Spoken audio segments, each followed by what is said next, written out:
He talks on season ahead. Ferrari's F1 team boss remains upbeat. Kimi Raikkonen feels good at Lotus.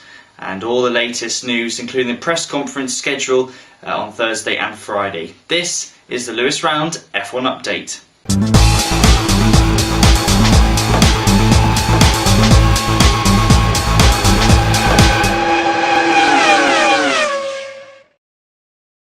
Local Aussie and Toro Rosso driver Daniel Ricciardo is determined to prove that he has a long-term future in Formula 1 when he lines up on the grid in 2012 for the Australian Grand Prix this weekend.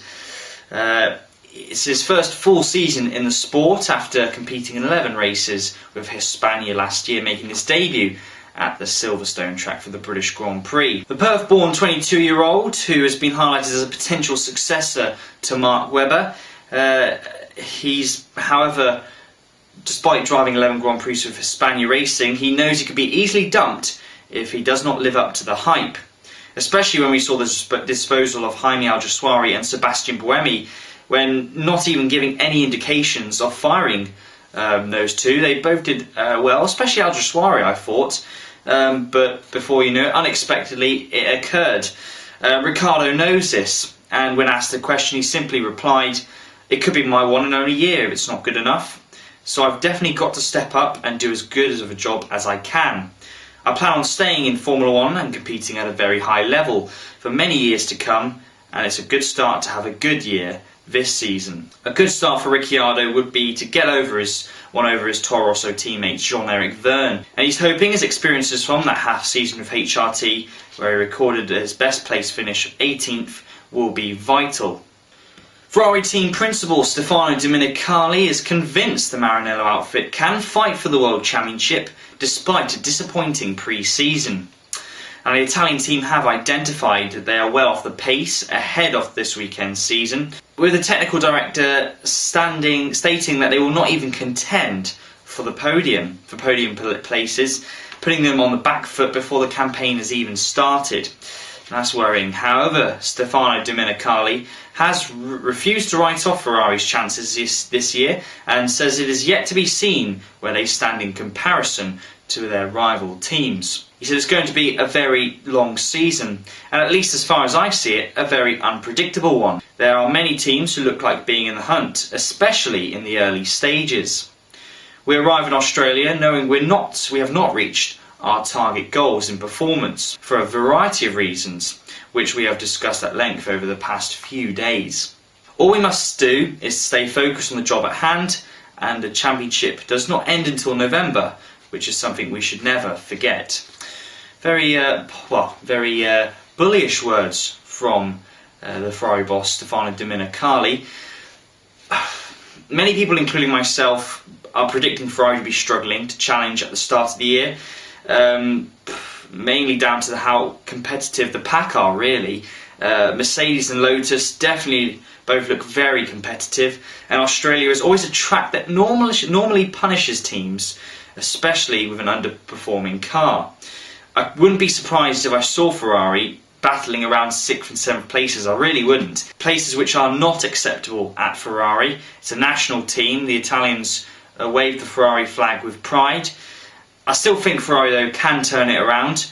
It just depends on how quickly they can, really. That holds the key to the prancing horses season. Kimi Raikkonen is going to make his first full-time return to Formula 1 since 2009, after he left Ferrari. And this week he's expecting a little to have changed, other than the need to press a few more buttons on the steering wheel. 2 years away from the sport have not made him any more engaging. The Finn remaining as notoriously difficult to read as the times from pre-season testing. However, there appears to be a mood of optimism running through him ahead of the latest campaign that begins in Australia this weekend. Other than a chassis fault at the start of the second pre-season test at Barcelona, which forced Lotus to abandon that whole 4 days of testing, the E20 has so far ran very good, very quick. The drivers praising the car for allowing them to drive as quick as they want. These critics, however, have gone and hit Lotus, stating that they've been doing light fuel runs just to gain sponsorship. I personally think this is nonsense. Let's not forget that this is the same team that drove Fernando Alonso to back-to-back world titles. They are renowned in the paddock for being one of the fastest developing teams. Take 2010 for example. 2009, the end of that, Fernando Alonso left. Romain Grosjean was driving the car halfway through the season. Terrible year, only just really in terms of pace ahead of the Force India and Toro Rosso. But by the beginning of the year, they showed great improvement, top midfield team, and by the end of the season, everyone was dubbing Robert Kubica as one of the best drivers on the grid, and Renault as a consistent threat to podium places. Despite having a bad season last year, the key, I believe, is that they know what the problem was, which was their front-facing blown exhaust system. And unfortunately, it was a big risk that didn't work out. Perhaps something that's similarly happening to Ferrari this year. With that problem now rectified, I believe Lotus will be a serious podium contender and maybe even a win. And finally, the press conference schedule has been confirmed.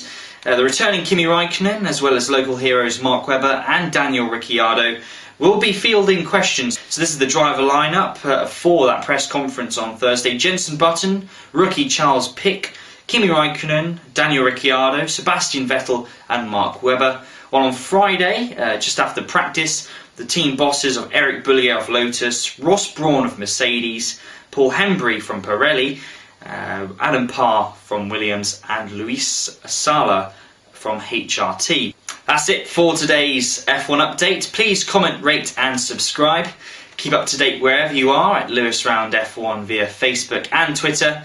And for even more news, check www.lewisroundf1.co.uk. That's it for this week. I'll see you next time for more F1 news.